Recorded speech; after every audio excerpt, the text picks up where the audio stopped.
she's managed to join us. There we go. Got it.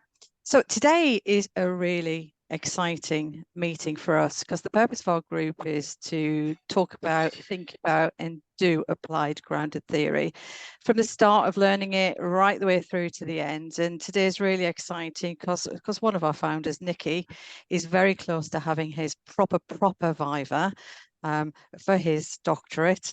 And he's very bravely allowed himself to allow us to ask him questions about grounded theory in relation to his thesis and in relation to his research, and importantly, so we can practice answering questions. Now, doing any viva is really hard. It's nerve-wracking at its best times, and because of this, we really want to give Nikki all of the best respect and all of the best support that we can give him, and make sure that we ask questions in a collaborative, supportive, collegiate, but most importantly, caring kind of way.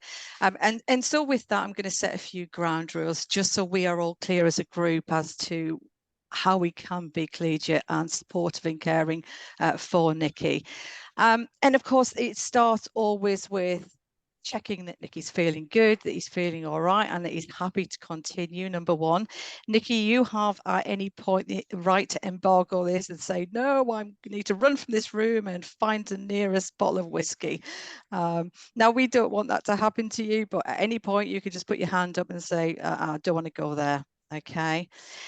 The second thing is when we ask our questions, we ask them in a supportive way. And we can probe, Nikki's answers a little bit, should we have the need to, but always with that spirit of curiosity and always with that spirit of friendliness as well. And thirdly, is to remember that although Nikki will be talking about his thesis more generally, our point of interest is how it is you answer questions about grounded theory methodology in your viva. And that's the most important part of this. So if we find ourselves wandering and going down different routes, myself or Janet or Pippa might just pop our hands up and interject to pull everyone back on course, to remind ourselves this is about the application of grounded theory methodology, and how we can explain that application in relation to an individual research project. At any point, if I think that we're going a bit too hard with Nikki, I will intervene, or Janet will, or Pippa will, or Maria will as well. And as with all seminar type, any questions we have, pop our hands up first, and one of us will keep a track on the order of popping up hands as well. Okay. So has anybody got any questions about what it is we're intending to do in this very exciting seminar?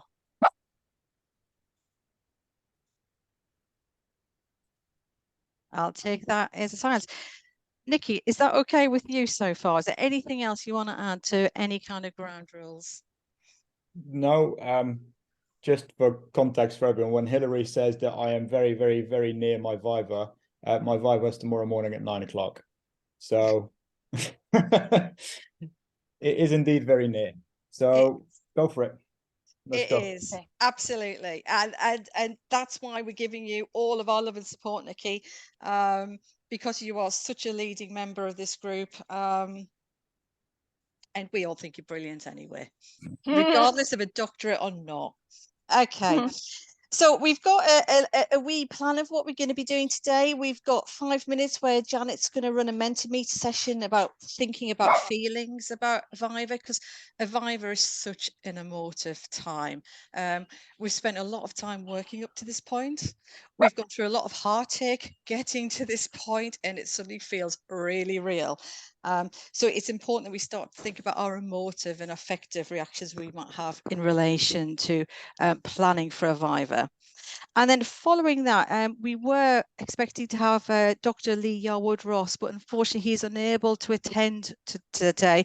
So I'm just going to run over a session, and that's just about top tips on preparing for a viva. Following that, we've got 5 minutes of questions from the audience, for Lee or for me, and this will be chaired by Pippa, hopefully, if Pippa is able to find us. And then following that, we're going to move into Nikki's Viva. And we're going to start with 3 minutes to give for Nikki to give his top overview, his 3-minute overview of his thesis. And then we've got 40 minutes of questions, some questions of which many of you have sent in to us. And we'll be giving those questions. And as I said, hands up for anything we might want to ask as well. Following that, we've got another Mentimeter run by Janet to think about the top tips taken away from doing this, and 5 minutes summing up of the session. And importantly, we've got some really exciting news to announce for what our next session might be.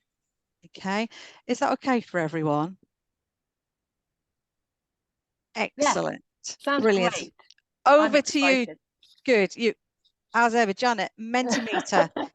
I am excited. Hello, everybody. We did this last time and I found it really helpful. I'm really keen that we are an interactive group where we can each have an input, which is why we've been asking for questions. But I think it's also good to hear how we're feeling. I like to know where people come from. That's how I learn. I'm a constructivist grounded theory. I like to co-construct understanding. So with that in mind, I'm going to share a Menti. Now, I've just put the menti.com number there in the chat. So I'll put it on the screen as well. So what this is where you have to go onto your phone or onto your computer and you put in menti.com and then it asks you for a code. The code is there, 61902647. And that will ask you this question. And then you put in 3 words, presuming this works. Present. There we are. So when you hear the word viva, how does it make you feel? Okay, so here's some I prepared earlier. Oh gosh, there's some others that other people have prepared too. So as you put in your answers, they will appear on the screen and we can see what the common feeling is amongst people in approaching the word. It's something, if you're doing a doctorate, or maybe you've already done your doctorate and you've already done your viva, I think that's quite an interesting insight as well. But it's good to hear how people are feeling. Apprehensive's winning at the minute. As you can see, the more people say it, the bigger the word comes. I'll stop talking for a second.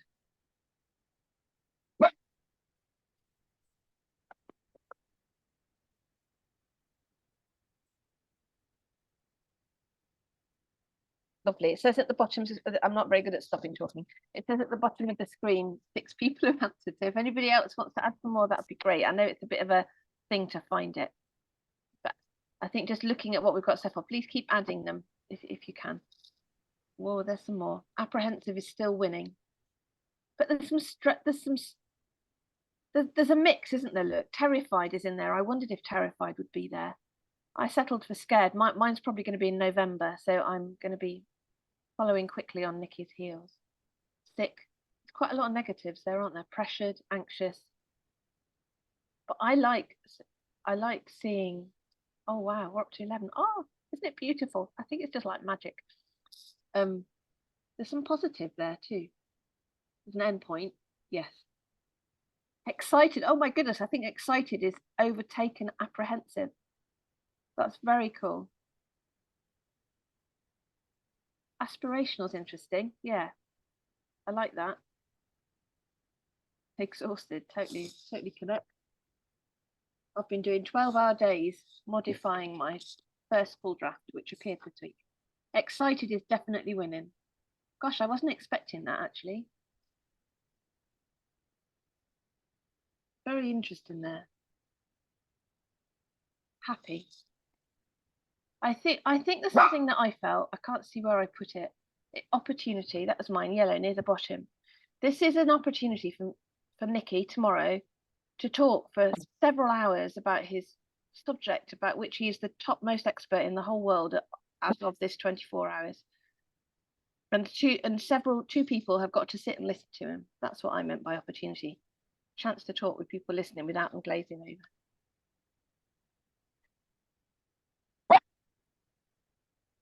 Anybody else got any other thoughts that have sprung to mind looking at that? You don't have to have them, but is there anything sticking out for anybody that's a surprise?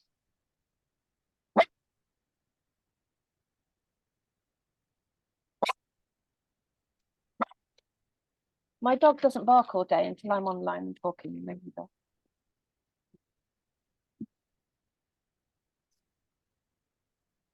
Thank you for filling that in. I'm delighted that excited is one. And I think the fact that there's a balance between excited and apprehensive in top position, between happy and terrified. I think that there's a duality there, a mix that I think is really interesting. And I think for many people, that's the position that we're in. There's something scary, but there's something exciting as well. So I'll stop sharing now, but thank you very much for telling us how you feel. Yeah, thanks, Janet. I think that is really helpful. And you're absolutely right, apprehensive and excitement.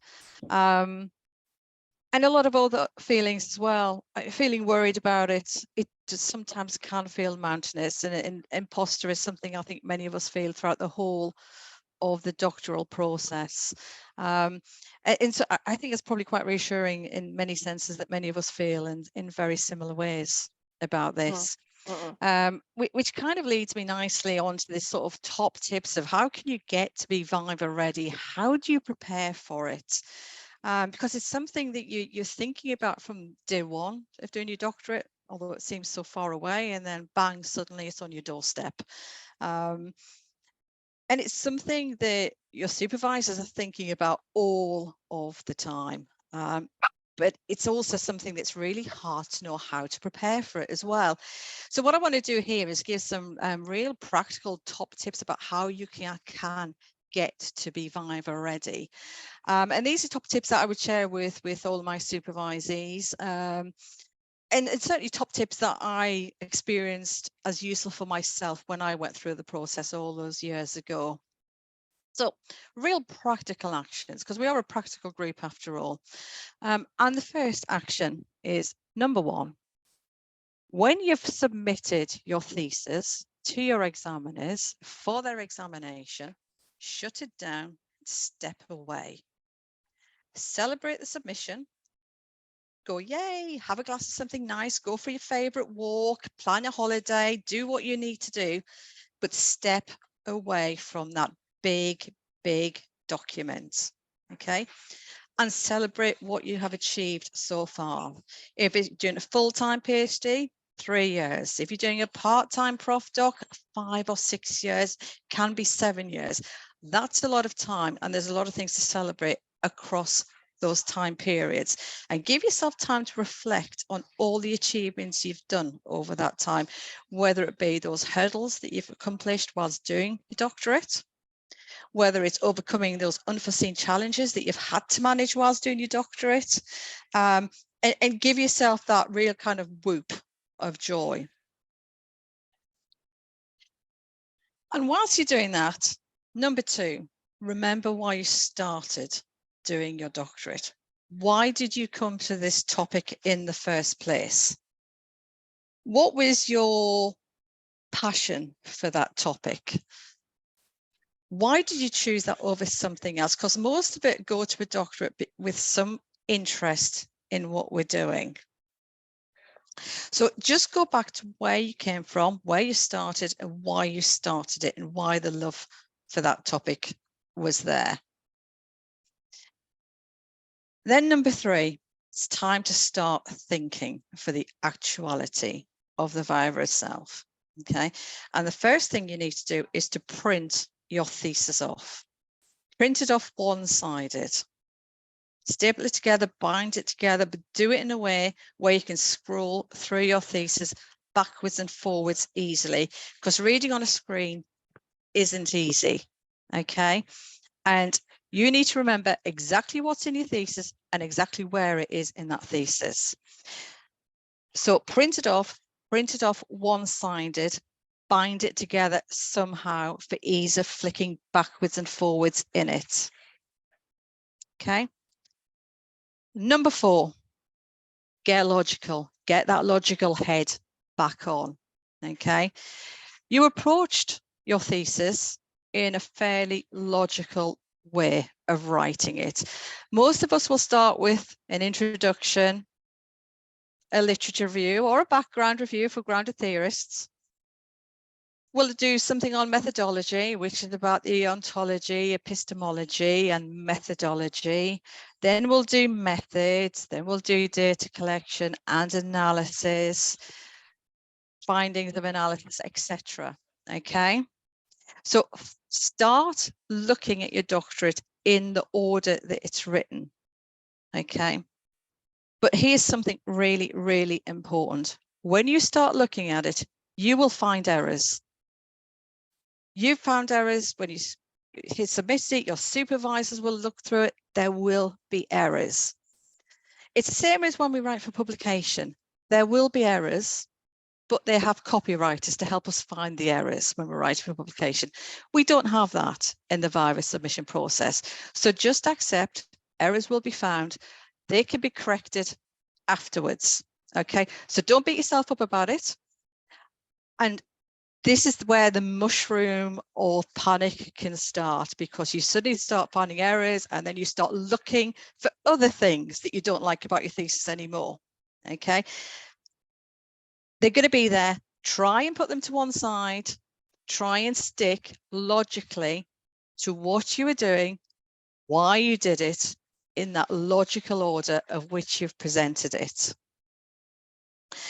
Now, with each chapter, go through what are the absolute key points in each chapter. Which are the key messages you want other people to know about?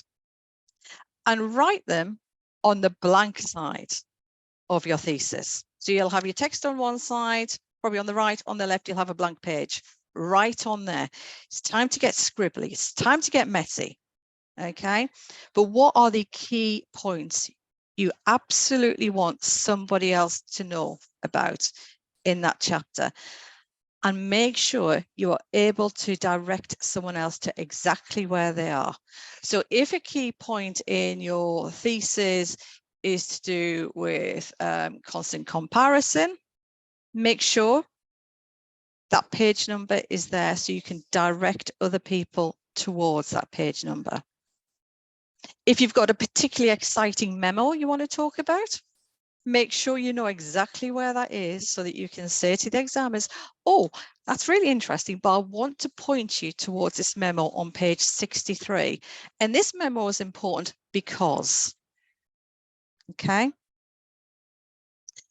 And whilst you're doing this, highlight those key terms, those key passages. Make sure that your definitions are tight. So if you use a term like saturation, for example, make sure you're able to define what that term might be. If you haven't used the term saturation and you're asked to use the term saturation, explain and be clear why you've used a different term. Okay, and again, have it ready. That's interesting, but on page 73, I've used this definition. Okay.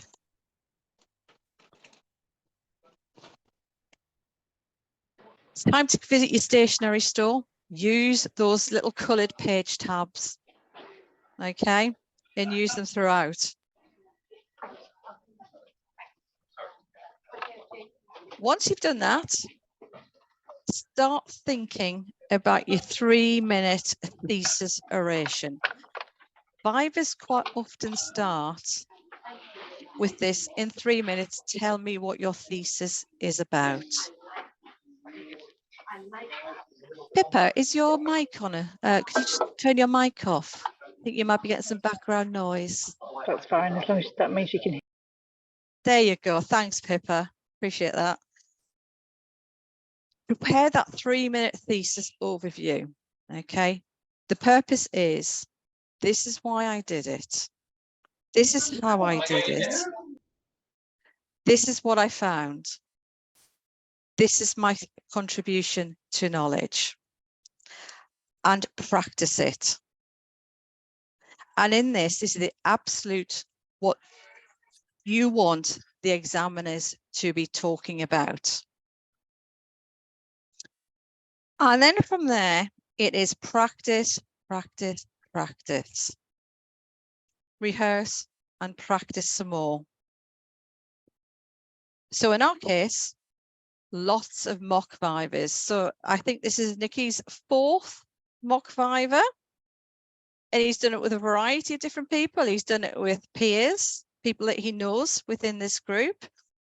He's done it with people he's kind of familiar with, but doesn't know very well, who come from different research backgrounds and use different methodologies. He had a mock viva where myself and his other supervisor were off camera with 2 people who he didn't know and whose questions he did not know they were going to ask. And finally, he's got one here that's exclusively about grounded theory methodology. Okay, now in each of these, this is not to trick Nikki, it is just to practice answering questions, because people ask questions in different ways, and it's the skill of being in a viva is to think, what are people actually asking me about, and where can I direct them to in my thesis, so they know that I've answered this, and so that they know I understand in depth and in detail the content of my thesis.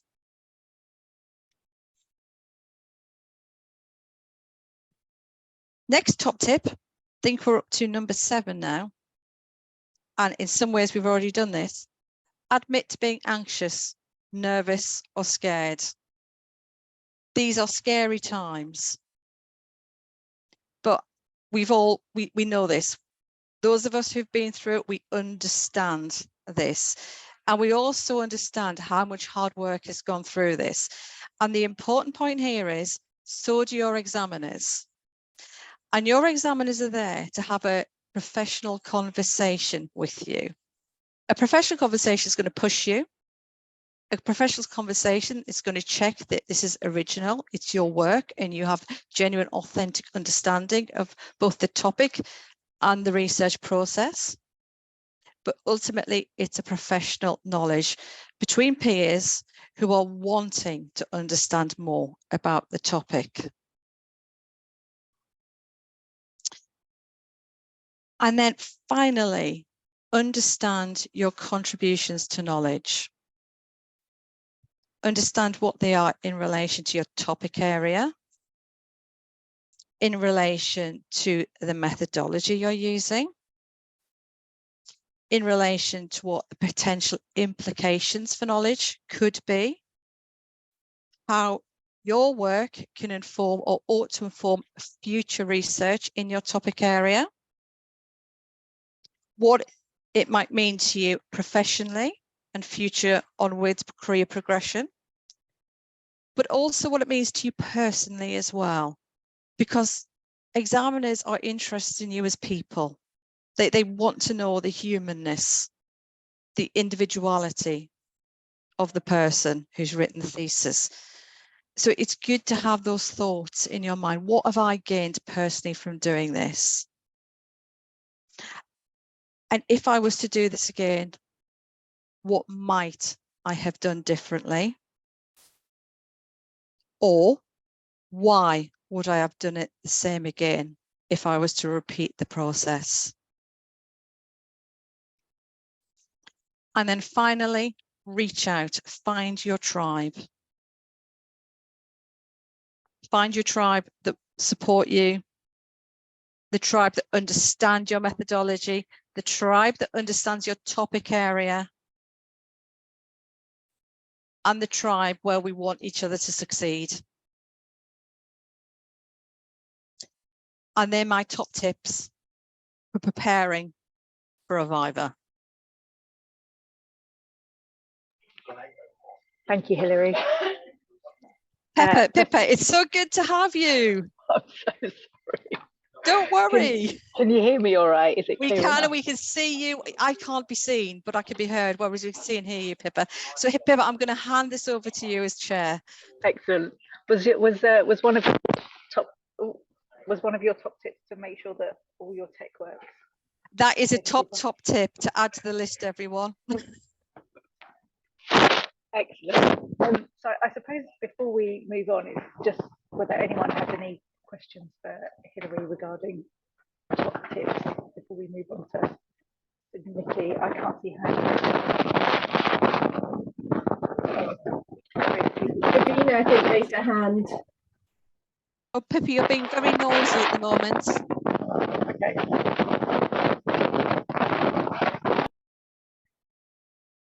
Javina, did you want to ask your question? I did. Thank you so much. That was wonderful. I have two questions. One is, you've talked about what to do. What do we not need to do during the viva? And the other question is, will the examiners, how closely will they look at the methodology, whether you've done grounded theory light, and is that going to be a cross against you, or whether you've really done, in other words, do they scrutinize how deep you went into your memos, into the constant comparative analysis? Will they grill you on that? Thank you. The answer to that is we don't know. The viva is a contested space. It's an unknown space, and it's unknown because we've got two examiners who've probably never met before, meeting together for the first time, and each examiner will have something different that they've seen and valued within your thesis, but they will also have some similar questions and some different questions. Now, generally your examiners are those who have a subject specialist knowledge. So that's generally the topic that you're researching, and your methodological specialist. Now, if I was examining as a methodological specialist, I would be wanting to question about the methodology. I'd be asking questions about why one type over another.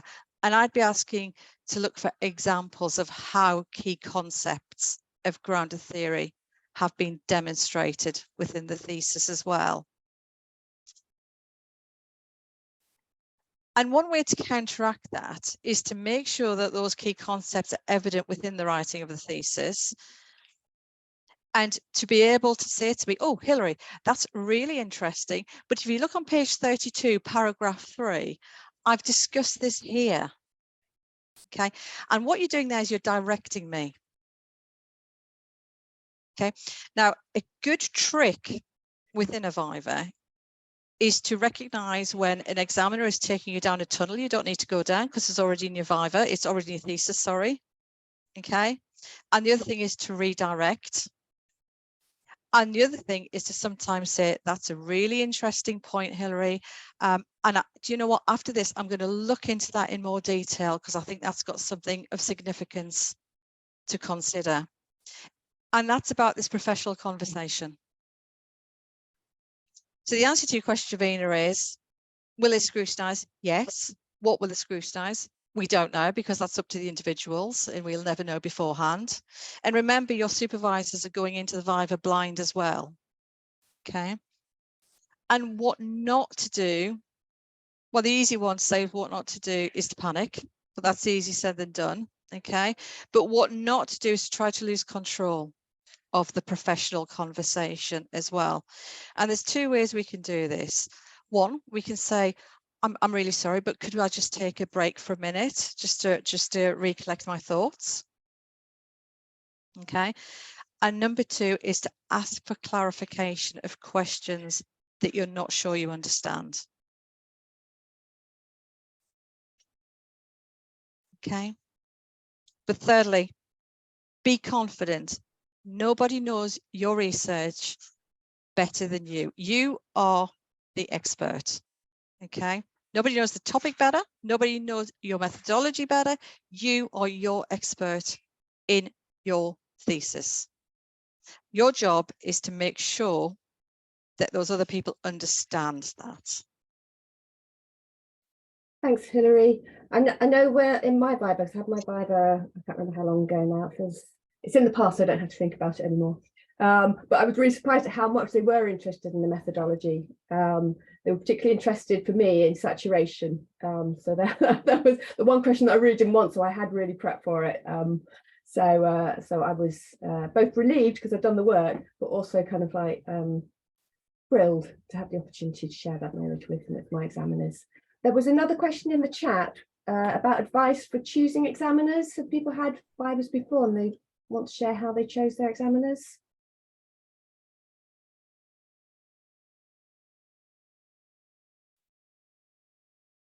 So choosing examiners is it's something to be thought through in detail beforehand and considerably before. So quite often it's worth starting thinking about them halfway through roughly, so that we've got an idea of how your examiners think, how they write and how they speak. Now that doesn't mean you should be quoting them. It doesn't mean you should be agreeing with them. You might pop a reference or two into them every now and then, okay? But you're not there to validate them, but you are interested in their positioning in relation to your topic. And that's why it's really useful to have one that's an expert in the topic area and one that's an expert in your methodology. But think ahead about it and read around the people as well. That would be my advice. Yeah, I spent quite a long time familiarising myself with the work of my subject specialist. I did quote some of her work, but not all of it, and the only stuff that I agreed with, but I had a familiarity with the rest of her work. Okay. Excellent, top tips. Nikki, can you hear me any better now? I've taken my headphones out. That's clearer. Okay, cool. Any other top tips? Otherwise, we'll move on to having a chat with Nikki. No, excellent. There's a couple, Pippa, there's a couple in the chat that I think are good. Oh, yeah. Okay. So Jackie said, investigate individuals with expertise in your field and methodology. So before you choose, have a shufty round about who's around there, and then seek out their theses. Theses sounds a bit like feces, doesn't it? It does. Seek out their theses. But yeah. I don't know as I do that, but I think that's perhaps a good idea for some. I find other people's theses extremely frightening and intimidating, so I haven't actually read anybody's. But I think that matches up with what Maria was saying about sort of having a bit of a Google about your examiners first, and just might give you a clue as to what their bent might be and what their questions might be. I think I might look at the theses in October after I've submitted mine. I think it might be good. Jackie, I would disagree. Oh, okay. No, please disagree. I would disagree, Janet, because both on the point of not seeking out other people's work, because I think it has value to see how other theses are written, but also the kind of conversations that they're having in the text. And I'd also it also is you're choosing your examiners for a particular reason, and they are they will have a particular comprehension around both methodology and the subject matter they chose to focus on. So it makes sense to me, but others of their own choice. But you have the opportunity to see how they're thinking, ways they work, who they were examined by themselves, or certainly who they were supervised by themselves. So you get a feel for who they are and what they're about in a written format, and it also gives you a sense of depth and breadth of the subject and how well it's been investigated. So I found EPCOST was really useful for, and you can focus specifically in on grounded theory and whichever form of grounded theory is your preference, and it gives you a feeling as well about what's common within the field of grounded theory, and just excites you further. So it also helps you question your own way of thinking and working. That's great, Jackie. So useful in exploring and building that thesis in the first place, but also then to look at where your examiners and their supervisors might be coming from. That's where did you say you could? That I stand corrected. Thank you, Jackie. Where can you said you look at EPCOST or something? Yeah, EPCOST. Did you write it in the chat? Cool. Yeah. And I think that points to how individual our processes are. Okay, thank you. Yeah, ethos. Oh, sorry. Yeah. Yeah, that's great. Thank you. Thank you very much. Any other bits in the chat that I've missed? Not that I've noticed, but thank you. Great, lovely. Okay, Indeed. so I missed Hilary laying down the ground rules, but just to remind you of the ground rules, this is a supportive session for Nikki, and thank you to those people that submitted the questions. So I've got some good questions here. So when you're listening to them and listening to Nikki's responses to them, just have a little think about how that might apply to your own area of research, how you might be considering answering it verbally or in your writing. Hilary, I'm going to ask the questions as they're written, but feel free to probe if you want to support Nikki further. Absolutely, yeah, I'll put my hand up if there's any extra probing required. Or jump in, because I might not be able to see your hand. Okay, are you happy to get started, Nikki? Yeah, go for it. Excellent. So first question, could you first of all give us a 3-minute overview of your thesis? Yes. So under normal circumstances, I've got something to point at, but considering we're doing this online and nobody has it, pretend that you've seen my thesis. So the thesis that you're looking at is the result of a project that focuses on how course leaders in small specialist land-based higher education institutions perform their course leader role. And more specifically, it focuses on how course leaders use evidence-based practice in that role. And if they don't, what do they do instead and why? Now, I find that understanding how course leaders use evidence-based practice in small specialist HEIs is important, because it starts a conversation and it guides any future inquiry we have in this area more broadly, considering course leadership is a fairly under-researched area. So just as a bit of context for everyone on the call, so course leaders are members of the academic staff team who, in addition to teaching and research roles, also hold an academic leadership role where they look after and take responsibility for programs of study. Now, there's different terminologies for these people, but for the purpose of this thesis, I've settled on course leader. But these are individuals that very much operate on the interface of teaching, student pastoral care, student recruitment, curriculum development, academic quality enhancement, course marketing, and mentoring of junior colleagues. So the reason this project came to be is because I am one of these people. I am a course leader in a small specialist HEI. My background is in evidence-based animal health. And when I found myself trying to find out how to enhance my practice as a course leader, I drew a range of blanks. So the purpose of this then practitioner research project became to try and explain how course leaders like myself perform their role and how we can use evidence in doing that. So I use the grounded theory methodology. I end up interviewing 13 course leaders in one particular small specialist HEI. And doing so, and after doing the grounded theory study, I found that course leaders recognize the need for using evidence-based practice, but because of the complexity of the role, they compromise in a number of ways. The main focus of that compromise being trying to find a balance between course leader tasks, between course leader and non-course leader roles within the institution, but also between professional and personal lives. And it was this need for compromising that was driven by feeling undervalued within the wider institution.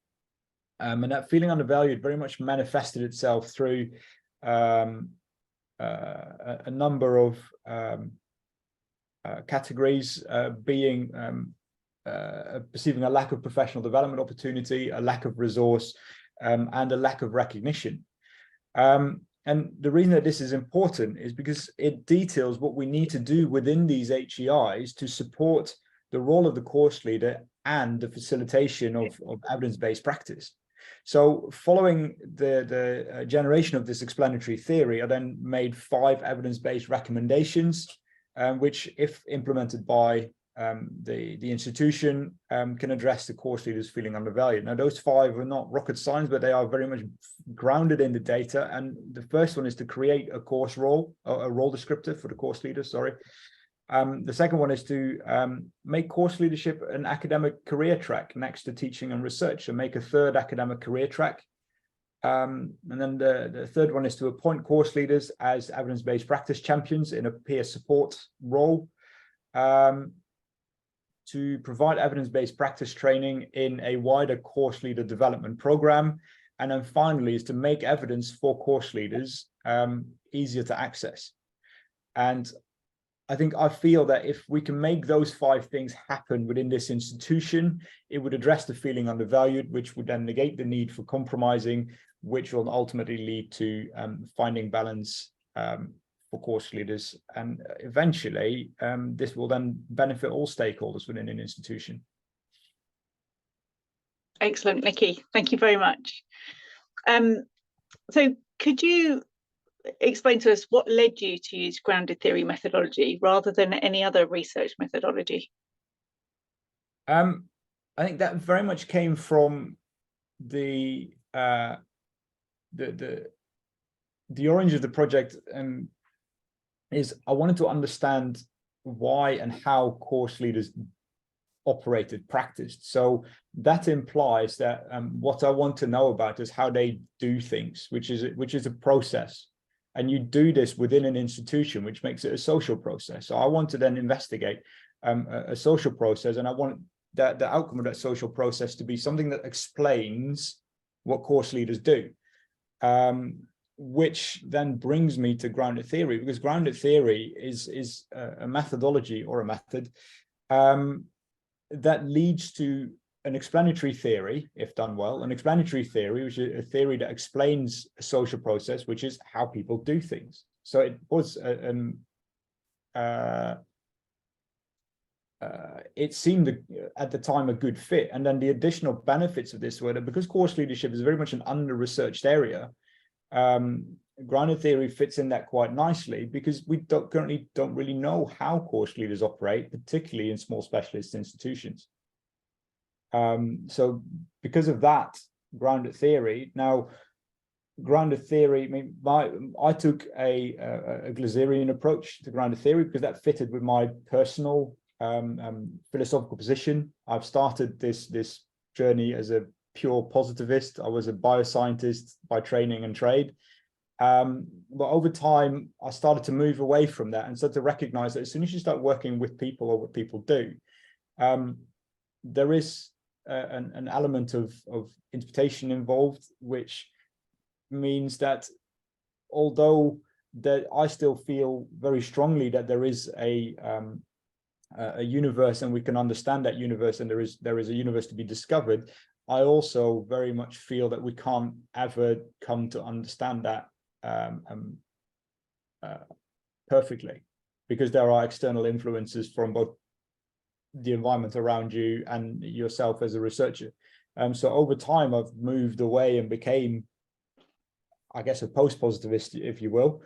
And out of all the variants of grounded theory, the post-positivist grounded theory, or Glazerian grounded theory, the post-positivist philosophy underpinning that was, for me as a researcher, the best fit. It was also the approach to grounded theory that made sense for my audience, because my audience is an institution full of scientists. They're all positivists. So it makes sense that fitted for me, grounded theory fitted for the project, and therefore that's how this Glazerian grounded theory came to be. And so you said that you yourself are a course leader. So as an insider researcher, is not the Glazerian approach problematic? I don't think so, because if you do grounded theory the way it's supposed to be done, i.e., you stick to the methods and the methodologies as described, then you can't really do that wrong. And there are, of course, things to think about. So, and this is where Glazer's changes position a little bit. is that originally there was very much an understanding that the researcher had to go into a project without any preconceived notion and any preconceived understanding. And then later down the line, that loosened up a bit and that became less important. And Glaser came to the understanding that you, as an individual, you cannot be a blank slate. It is important to have some of that underpinning or understanding, even from a perspective of developing your theoretical sensitivity. And I think that if you are an insider researcher, or even in my case, an insider practitioner researcher with a thorough understanding of the role, then that theoretical sensitivity is not going to be a problem. However, as part of sensible research practice, you then need to make sure that you address those preconceptions in a very transparent and reflexive way. Now, predominantly that's done through memoing in grounded theory. In my case, I took the memoing to the extreme, and I developed, together with a number of others, a concept called the presuppositional interview, where we use an interview to make those preconceptions really transparent in a very structured way, so that we can take that and demonstrate how our own preconceptions have influenced the research that we do, and what we've done in response to that to make sure that we maintain rigor and trustworthiness. You're doing a fantastic job, Nikki, of answering all my probing questions with just one question. It's brilliant. Okay, so most doctoral research expects a literature review. How did you manage this? So most doctoral research is possibly true, grounded theory possibly not. So I didn't do a full-blown in-depth literature review to start with, because it's not appropriate for grounded theory. Grounded theory uses a background / context review to set the context in which the research is done, and to develop a certain level of context to develop a research question. But even that context review then leads to a research question, which is necessarily very broad, because otherwise you risk going into your project or into your research and putting those preconceptions on there. So not necessarily a literature review first, but a context review, i.e. the context review talked about what course leadership is, and it talked about what we currently know about course leaders, or about course leadership as a role. It talked about evidence-based practice, how it came to be, and what we currently know about evidence-based practice, and that's where it stopped. That was the context, which then leads to the research question being, how do course leaders practice? Because if I were to dive in straight to the evidence-based practice element of that, then I would put on my participants the presumption that they do that, but I don't know. The only way to know is to find out how people practice, and then they'll tell me if it's relevant. So the context review at the start, but following the grounded theory process, at the end, you go through the final stage of your grounded theory, and you then take your explanatory theory that you've ended up with, and you put that in the context of the literature. The difference being that you now have an explanatory theory, therefore you know what's going on in your context, and now you can write a literature review on the basis of you know what's going on, rather than I think I know what's going on, which is what you start with. So the literature review comes at the end, not at the start. Lovely, clear answer. Thank you, Nikki. So thinking about your sampling now, can you explain your sampling and how you coded with constant comparison?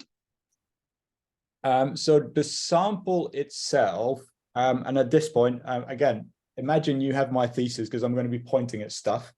So the sample itself was very, so I interviewed course leaders within one small specialist institution. There were 13 course leaders. At the end of the project, I ended up having interviewed 13 out of 15. Sorry, there were 15 in total, 13 out of 15 I've interviewed. But initially, from a sampling perspective, I knew I wanted to talk to course leaders, So I asked them if they wanted to talk to me, and whoever came forth first was the first in line. And we moved in from there. Now, from a grounded theory perspective, you start with the first one. You interview them on the basis of, depending on how your ethical approval has worked, on the basis of your interview schedule, if you have one. Now, I can imagine that most people will have one, because these days it's a requirement for ethics to have at least some sort of idea of what questions you're going to ask. You ask those questions. You then, in most cases for us, we transcribe that interview. You have your transcript, you start coding that either line by line or incident by incident, whatever your preference is for what you want to do. And then you do the next one. And you constantly go to back and forth, back and forth, back and forth as you go through. Now, in my case, particularly in my thesis, I had 6 initial interviews in the initial phase of the research. So this was the if we look on page we are on page 61 in my thesis. So this was the initial purposive sampling phase, where I purposefully chose participants because I thought they would have something useful to tell me. Now, in practice, because there were only 15 to choose from, it turned out that those first 6 were just the first 6 people that said, yes, I'd like to be interviewed. Those 6 participants were interviewed. Those interviews were coded. And then I went back to the next one and I did the 6 back and forth like that. I then started to find some patterns in the data. There were some things that started coming out, and I want to know more about these specific things. So I moved on to the theoretical sampling phase. And I then went to potential participants, and I changed the interview questions slightly to the point where I now have particular areas of interest that are starting to develop. So I'm now starting to focus more on those instances where there are patterns that I'm starting to see.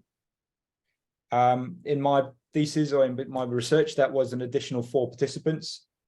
And after that, after those 4, I ended up with what started to look like an explanatory theory. There was an overarching pattern that looked a very conceptualized pattern. And there was this theory that started to explain what was going on. Once I had that, I went to the final part of that research, which was very much a bit of a testing phase, where I had an additional 3 participants. And for those 3 participants, I very much went, okay, so this is what has come out of the past so many interviews. What are your thoughts on this? In a very open and broad way, I asked them more specific questions on the basis of the theory that started to come from this data.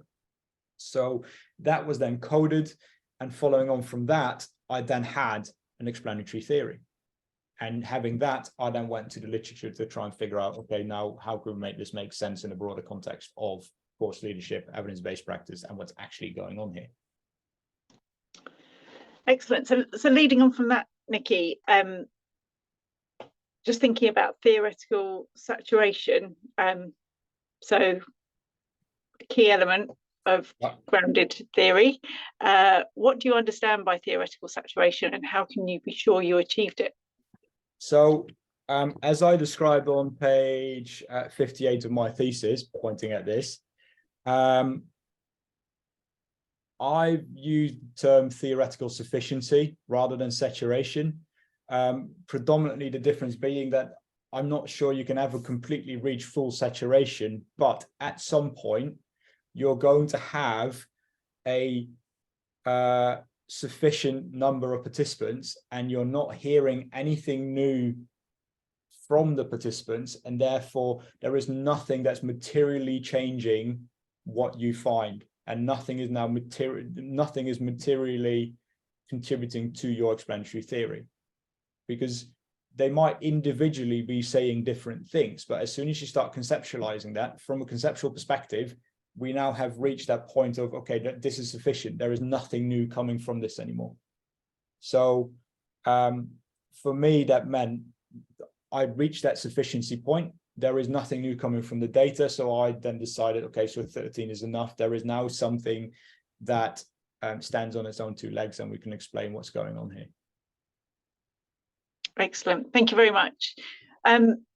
Could you now tell us about how you used memos and field notes, and were they integrated into your analysis, and how? Yes. So I used a mixture of different types of memos, which in my case, I see as one of my contributions to grounded theory and to knowledge a bit more widely, in that I didn't just stick to written memos. I've got written memos. I've got audio memos / voice memos, because it's my voice, but they're effectively audio memos. And I have doodles and drawings and sketches, rather than just textual memos. Now, in my case, having used a mixture of those, I ended up coding my own memos once they were there. And particularly from a reflexivity perspective, I've taken those memos, I've coded them, and I've figured out how they match with what's going on. Because in the end, I am an insider practitioner researcher. So that, in my part, was a way of ensuring that reflexivity.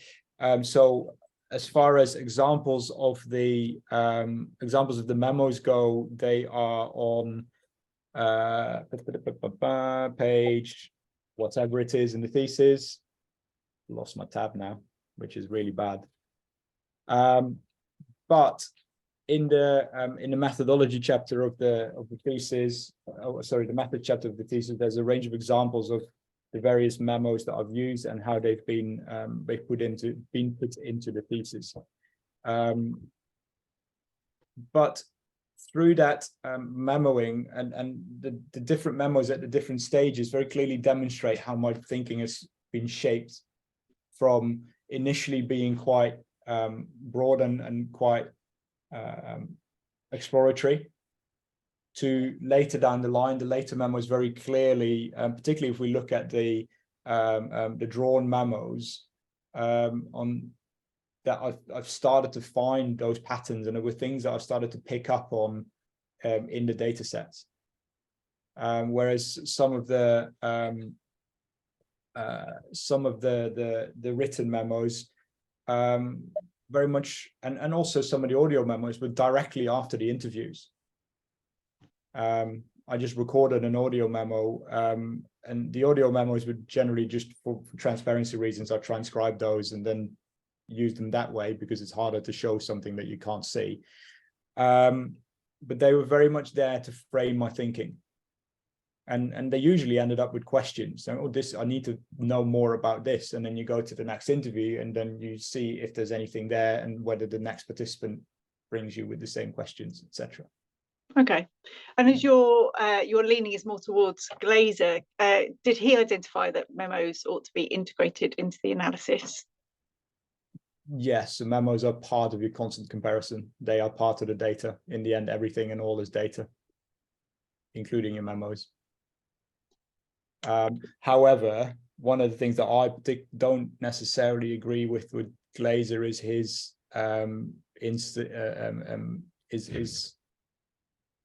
need for written memos. I guess, I mean, time has moved on, and there are now different ways of capturing thoughts and how things go. So there's more to be thought of, because we're doing more and more creative research methods now.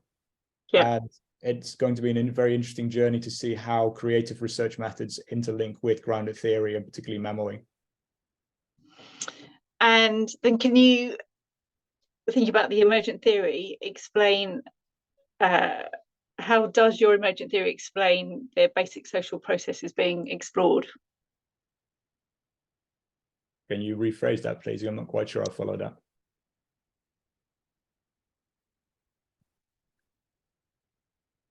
Hilary? Oops. Okay, so you've got an immersion theory. Yes. How can you be sure it explains what you were looking for in the first place? How can you be sure that what you found in your grounded theory explains how course leaders use evidence in their practice?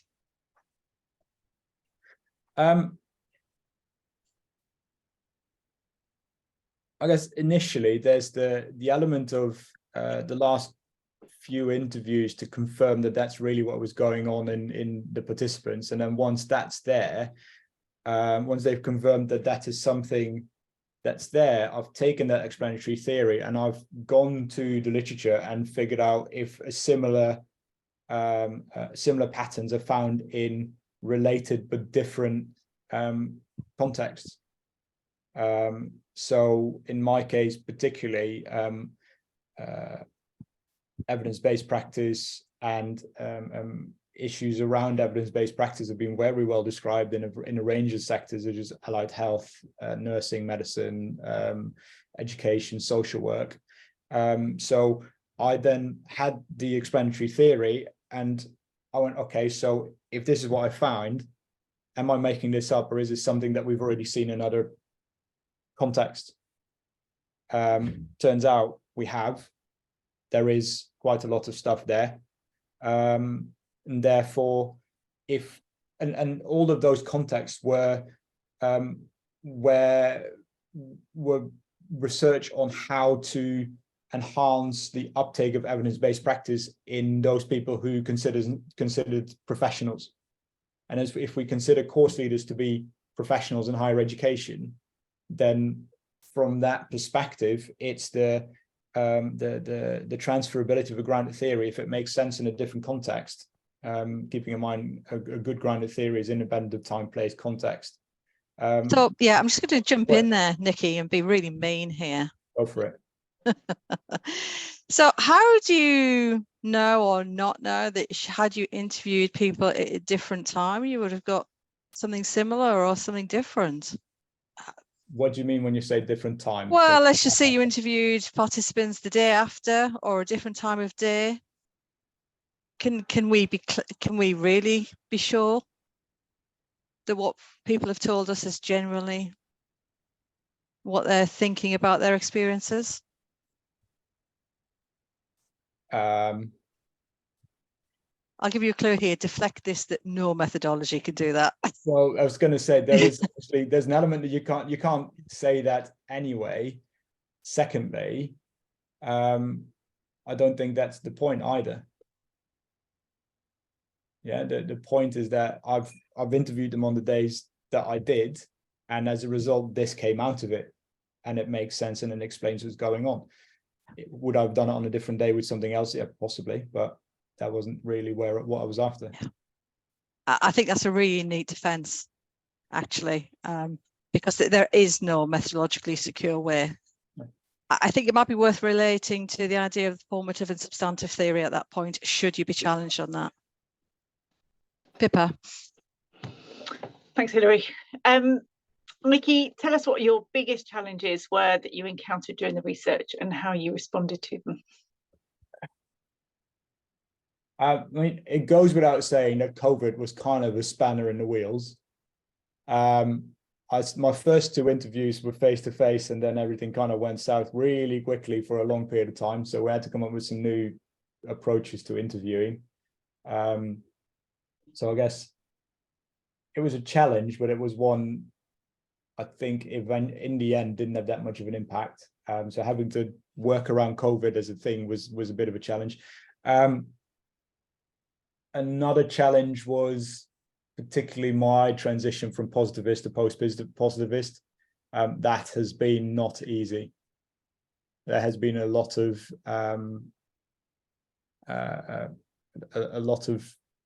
effort involved in getting my head around something that was completely alien. But at the same time, I think having to put so much effort in and wanting to make sure that things went the way they were supposed to go because of that, I think the part of the informing rigor bit is doing grounded theory the way it should be done. And I'd like to think I've done that, because I've had to work really hard on making sure that I've done that and that I understood what I was seeing and reading, because I'm only a poor scientist, or I was at the time. Now I'm not anymore. Now I'm a good researcher that knows that there is such a thing as qualitative research. You've won us all over there, Nikki. Everyone needs to be scientists. It's so much easier. And if you were to do this research again, would you use grounded theory again, or another methodology? Absolutely grounded theory. Or another version of grounded theory? No. Absolutely grounded theory, because it did exactly what was on the label and it fitted really well. It made sense to me as an evidence-based practitioner who works within a frame of processes. It made sense. Would I have done a different version of grounded theory? Not really. But then also, I don't think that would have mattered, full stop, because it doesn't matter in the end what kind of grounded theory you do. Every grounded theory ends up with an explanatory theory that explains the basic social process. It doesn't matter how you get to it. In the end, you end up with a grounded theory that explains what's going on for your participants. So. Excellent. Thanks, Nikki. Last one. What have you personally learnt most from doing a grounded theory methodology study? That everything can be solved with whiskey. But no, more seriously, because that's much more helpful for them. I mean, I can't lie, but I think what I've learned most about this is that actually grounded theory, qualitative research in general, but grounded theory specifically, is a really complementary thing to the more positivist approach, because there is an overlap in how you see things. We give stuff different labels, but in the end, there is a systematic approach to doing research. And that worked. And I think that's one of my big learnings from this is how, and one of the things I want to do a lot more about is how can we use the two to inform each other? Because one of these things is that the easy thing to go from here is, okay, now we have a theory, let's go and test it. How are we going to go and test whether it works in different contexts? Well, there's a million ways you can do that, but the two obvious ones are you either go large scale and you use a more quantitative approach, or you follow up with multiple grounded theories and then you end up with a formal grounded theory, and you try and do the same sort of stuff in different contexts, and then you end up with a formal theory, which, surprise, surprise, is just evidence synthesis. What we call in evidence-based practice, we call it evidence synthesis. In grounded theory, we call it going from substantive to formal, but it's the same thing, really. So the research doesn't stop here, Nikki? Nope, absolutely not. There are so many things in the pipeline that I've lost track and I need a PA. So I have one last question that isn't scripted, which is, do you have a top tip for your Viva presentation, something that's really helped you? Yes. The hardest thing, and I found this really, really difficult, is to put what is effectively 3 to 6, depending on whether you're part-time or full-time, years in a 3-minute summary. The best way to go about that is find your institution's approach to the 3-minute thesis competition, use their resources, and then make a summary. Because in the end, that whole international competition is set into turning your research into a three-minute presentation. So the resources are there. There's no point reinventing the wheel. And secondly, don't panic. But Hilary already said that. Don't panic. And remember, everything can be solved with alcohol. Nikki, it's the wrong message. No, it's not. We're all grown-up researchers. Now, in the end, I found that I've really enjoyed it. The preparation, but it is incredibly overwhelming. I found the actual submission was really not what I expected, because in current day and age, particularly for my university, you click a button to send an email and you don't even get an acknowledgement until a couple of days later, because for some reason it's too much effort to turn an out of office on that says, thank you, we've received your submission. Now we will get but they didn't. So you click a button, it goes off and it's, yeah, okay, was this it then? And then I took a couple of days off, and then at first it was really overwhelming. I had no idea what I was going to do. If you have the option, try and plan your viva beforehand. I submitted, my submission deadline was the 15th of May. I submitted on the 13th, and I already knew a month before that my viva was going to be on the 15th of June, i.e. tomorrow. That really focuses the mind. If that's a possibility, and set your viva date in advance, it gives you something to work towards, and that makes it so much easier than being in this weird not knowing position. So that helped me, knowing that I had 4 weeks and I needed to use them sensibly. And rely on your supervisors. They want you to pass in the end. So as do your examiners, I'd like to think. Yeah, they do. As do your examiners, but you don't know I mean, I'm in a position where I know one of my 2 examiners a bit because I've interviewed him for this seminar series last year. But you don't really know them. But at the same time, your supervisors have been through it. Yeah. They know stuff. So use that stuff. Even if they're not grounded theorists themselves, they still know what it takes to pass a viva. And that's a really interesting point. I mean, I supervise across from everything from mixed methodology through to phenomenology. And the questions are really very similar. It's what do you understand about your methodology? And can you defend what you've done and justify what you've done to this congruent with that methodology? So you use those brains around you. Other people who've asked questions across lots of different methodologies, find out what questions are likely to be asked. Yeah. And I guess one thing we've tried to do with having multiple mock vivas is to try and make sure that lots of different types of questions are asked, or similar questions asked differently. Yeah. And also to work through that process of the, from the very first mock, it's you don't know what it is you're going to experience, and then you experience it, you think, wow, I didn't expect that as such. And then moving through and relying your knowledge, your stuff is in your head, it's in your thesis. You are the one that understands this better than anybody else, and always hold on to that. Yeah. Fantastic. Thanks, Hilary. Nikki, thank you so much for allowing us to be part of your viva preparation, and having been privileged enough to be at one of your previous mock vivas, it's really clear to see how your confidence and knowledge has come to the fore. You can see the effort that you've put in has paid dividends.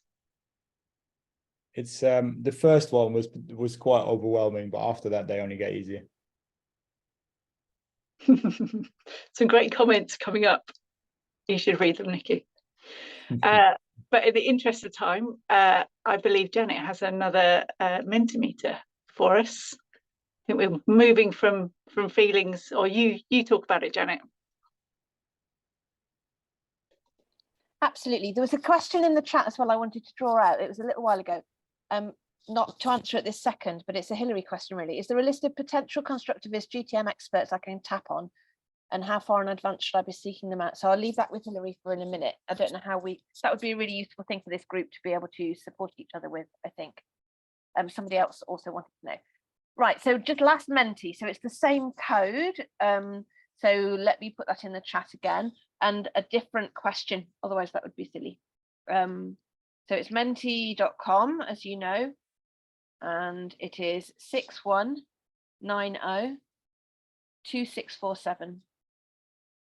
So that's the number, and the question is, it's about your top tip really. I want to know, I've written mine in already, just so you know.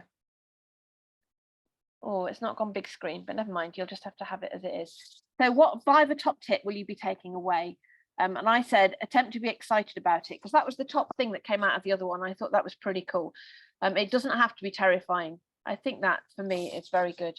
And I'm taking on that point that was raised. Read the examiner's theses. Very good. Practice, practice, practice. Excellent. Trust your supervisors.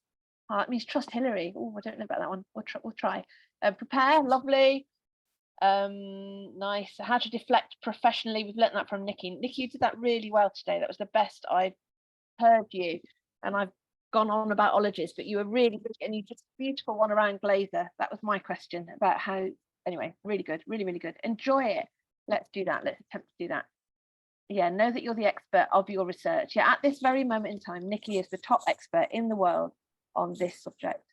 We're honoured to be in your presence. Any more? Any others? Any more that are coming through? Just leave it a second. Oh, I like this one too. Yeah, remember to take a break instead of obsessing about it from submission to viva. Viva. Yes, indeed. Yeah, I like. Yeah, absolutely. I'd like to go on holiday. I've not really done that for years. It'd be really good. It's not about the research, but you as a researcher. That was new to me as well. I didn't know they'd be asking about my personal feelings and progressions, really. So that's good. Focus on the moments. Excellent. Yeah, trust in your work. Absolutely. It will be robust because your supervisor will help it be robust, so you can trust it. Great. Remember, this is your work. You've worked on it. It's yours to own, to defend. It will never be the same again. Oh, how lovely. I think we should write these on our hearts, or we should stick them on our wall behind and read them every morning to ourselves. Then I have to get you. Oh, I really hope not. Enjoy the opportunity. Yeah, I think so. It is a privilege to have people sit and listen, isn't it? Really good. Okay, so let's have a quick scan through. Attempt to be excited. Practice, prepare. Enjoy it. They're actually very positive, these. Trust in your work. Enjoy the opportunity. And let's finish with, remember, this is your work. You've worked on it. It's yours to own and defend. It will never be the same again. So enjoy it. Thank you. Thank you very much for sharing your hearts with us and your thoughts. Thank you. Pippa. Thanks, Janet, and for everyone for their contributions. Always really, really good to have that feedback.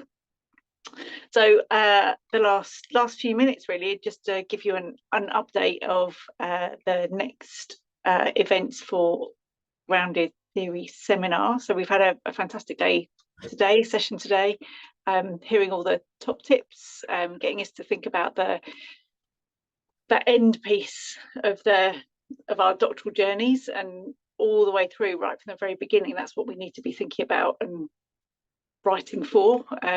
We're writing for our audience, which is our examiners in this case. And so our next session, which we have booked, another online event, will be on the 5th of September. So get that in your diaries. And that's going to bring us right back to the beginning of the research, which is thinking about the methodology and why you want to choose grounded theory, and which elements of grounded theory still in the making, but that's what you can expect in general. And then, very exciting, we're going to run a face-to-face event on the 24th of November, and that's going to be looking at using creative methods in grounded theory. So again, it's still in the making, but please do get that date in your diary. And am I right, Nikki, is that in Cambridge or Chelmsford? Chelmsford, so Anglia Ruskin University, Chelmsford campus. So start to think about how you might want to get there, because it'll be a great event, and also to meet up with fellow grounded theorists, because as we all know, these meetings are fantastic because they're online, but also it's wonderful to have those corridor coffee conversations too, where you can share your knowledge and your thoughts and give support, and make those connections. And most importantly, very best of luck to you, Nikki, for tomorrow. Not that you need any luck, you're so well prepared, but do please let us all know how you get on. I will. I'll once I've had a chance to have a drink, I'll let Maria know, and she can push it out through the email addresses we've got for this group. So the news will come via email ASAP. We all feel very much a part of it. So if Positive Energy's got anything to go by, then you'll do great. It's all about finding your tribe, and I think we've found a sensible one. So absolutely. And Nikki, I just want to say, brilliantly well defended. Great questions that were sent in, everyone. Excellently well defended. So confident. And you started off with stuff at the very beginning, 6 years ago. You know your stuff, and it's just phenomenal. You're just brilliant. So thank you so much for all your hard work over the last 6.5 years, and go get it, because it belongs to you. Thank you very much, everyone. Thank you for being here and being a willing audience. It has definitely helped, and you'll find out at some point tomorrow what the outcome is. Guys, everyone, thank you for all your support, and just to reinforce that the date of the 24th of November that Pippa mentioned, face-to-face, Chelmsford campus, we're going to focus on creative methods in grounded theory. There's a reason why we want to do this, is because grounded theorists tend to be staying a bit safe with their methods, but actually, you know, all is data. Therefore, there's a lot of creative stuff we can use out there, and think about how do we use it in grounded theory methodology. Importantly, how might we code it? How might we compare it? So further information will be released in the future. And Nikki, Janet, Maria and Pippa are beavering away behind the scenes to make this all happen. So thank you guys for all your excellent hard work that you do to manage and sustain and keep developing this essential group, because I really appreciate what you're doing. I'd just like to point out that Jackie's in the room, and she's potentially one of our contributors in November, talking about photo. I can't remember quite how you describe it, Jackie. Just gone blank. Well, you do photo elicitation. Photo elicitation. So it's called visual grounded theory. Visual grounded theory. Thank you. It's a combination of visual research and constructivist grounded theory. Oh, Jackie, I'm really looking forward to that. Thank you in advance. I'm already excited. Okay, I'm going to stop recording now. Thanks. Is that okay? We're done? Yeah. Okay. Thanks all. Yeah. Thank you all so much. We'll see you in September. That's it. And let's not forget that who can be a grounded. I don't know, Hilary, if you could do something about how do we find examiners, or people could perhaps contact Maria if you could pass on if you want suggestions. I think that was a good question that you can't just say off the top of your head, but perhaps you can make some suggestions and we could send them out. So thank you.